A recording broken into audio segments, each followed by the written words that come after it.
Today we're going to talk about how Malcolm X changed black history as a minister and spokesman of Islam. Malcolm X was one of the most influential and controversial figures of the civil rights movement in the 1950s and 1960s. He challenged the mainstream nonviolent approach of Martin Luther King Jr. and advocated for black self-defense and separatism. He also embraced Islam as a way of affirming his African identity and rejecting the white supremacy that oppressed him and his people. Stay tuned as we explore his life, teachings, achievements, and legacy.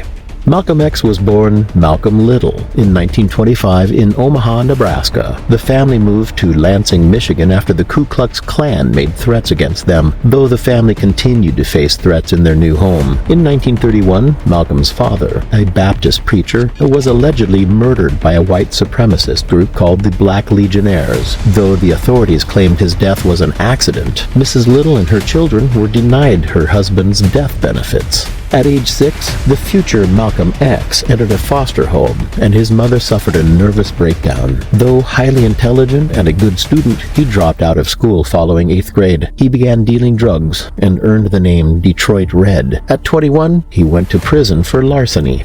It was in jail that Malcolm X first encountered the teachings of Elijah Muhammad, head of the Nation of Islam, the black nationalist group that identified white people as the devil. Soon after, Malcolm adopted the last name X to represent his rejection of his slave name.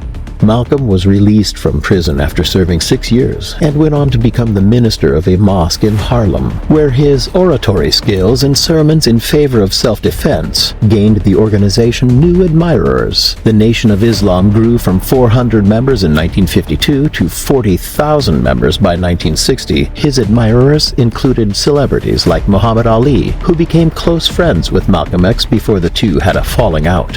His advocacy of achieving by any means necessary put him at the opposite end of the spectrum from Martin Luther King Jr.'s nonviolent approach to gaining ground in the growing civil rights movement.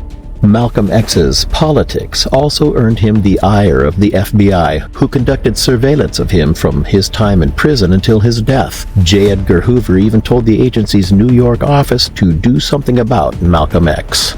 Disenchanted with corruption in the Nation of Islam, which suspended him in December 1963 after he claimed that President John F. Kennedy's assassination was the chickens coming home to roost, Malcolm X left the organization for good.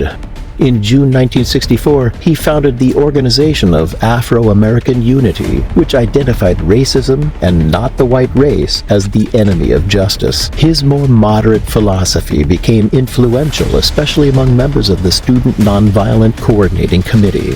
Malcolm X has been described as one of the greatest and most influential African Americans in history. He is credited with raising the self-esteem of black Americans and reconnecting them with their African heritage. He is largely responsible for the spread of Islam in the black community in the United States. Many African Americans, especially those who lived in cities in the northern and western United States, felt that Malcolm X articulated their complaints concerning inequality better than the mainstream civil rights movement did. One biographer says that by giving expression to their frustration, Malcolm X made clear the price that white America would have to pay if it did not accede to black America's legitimate demands.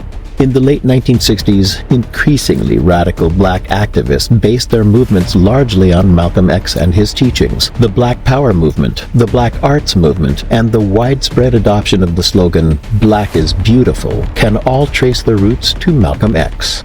During the late 1980s and early 1990s, there was a resurgence of interest in his life among young people. Hip-hop groups such as Public Enemy adopted Malcolm X as an icon, and his image was displayed on hundreds of thousands of homes, offices, and schools, as well as on t-shirts and jackets. In 1992, the film Malcolm X was released, an adaptation of the autobiography of Malcolm X. In 1998, Time named the autobiography of Malcolm X one of the 10 most influential non-fiction books of the 20th century.